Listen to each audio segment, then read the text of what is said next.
Hey guys, and welcome back to the Woodburning and Hobbyist kit playlist here on Thelearningdroid. Today we're going to be looking at the penultimate tip, so the tip before the final one. And today it's going to be the stencil cutting tip. I have no idea why they call this a stencil cutting tip.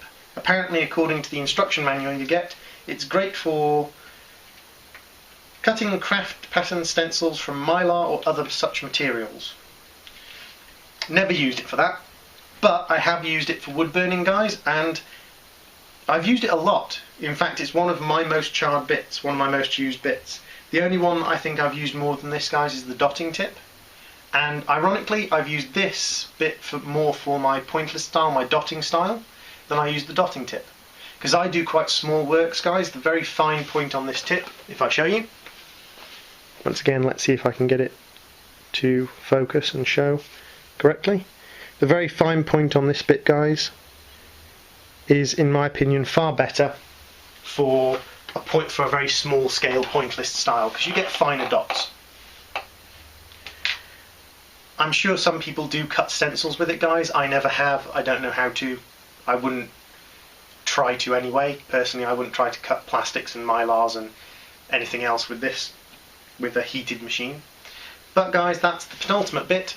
And it's quite useful, quite fun. I like it for wood burning, I like it for pointless style stuff, and for doing lines and a little bit of sort of scratch shading and things like that, guys. So we'll move on to the burn, and you'll have a look what I do with it.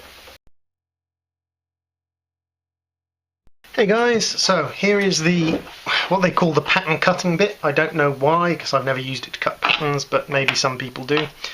These are some things that I've done with it, guys. Can you see those? Yes, you can. I use this primarily for pointless style because it's got a very, very fine point, and my pointless style stuff is quite small. As you can see, butterfly and turtle. Butterfly and Genji, the pollen prophet. Pointless style, very good for end grain, guys, because you won't get the problems of the grain being too dense. And literally with this, guys, it's just a case of, for pointless, touch, touch, touch, touch, touch, touch, just with the dotting, just like with the dotting bit, guys, but this gives you a much finer dot. So if I do something roughly the same size,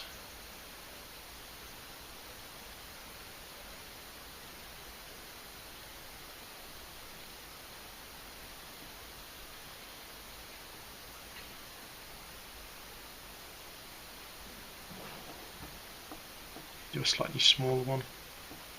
You can get more detail in with your dots, guys.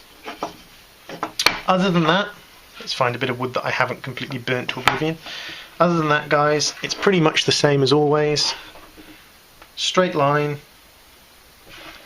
slightly angled line, curves. It's better to move the piece than it is to move the pyrography tip.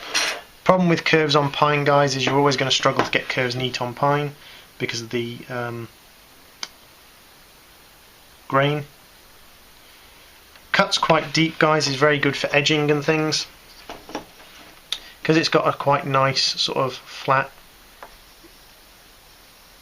You can run it along the edge to get a burn. I prefer the patterning bit for this because it gives a tidier edge, but that's the way it goes. There's not really a huge amount to say about this, guys. If you press it in sideways, you get a straight line rather than an arrow, which you would expect. I mean, if you're careful, you can probably get the shape of the bit to come out, but primarily, guys, it's just a dotting and line bit for me. As they say in the instruction manual, you can use it for cutting patterns out of mylar and things, but I wouldn't personally. But then I don't use mylar for anything, so that's the pattern cutting bit, guys. I just use it as a very fine dotting bit. I hope you enjoyed that, guys. I hope that was informative. As with all these things, the length varies depending on what I do with the bit. This glass dish is getting very hot because I've put so many bits in it today. As you can see, they're all building up. Once again, pair of pliers to take these out, pair of pliers to put it in. This pen is actually getting very hot, so I'll stop soon. But we've got one more bit to do in the video set. Or one more bit to record. It's not going to actually be the ultimate bit, but one more bit to record in the video set, and then we're done. So I'll see you in a minute, guys.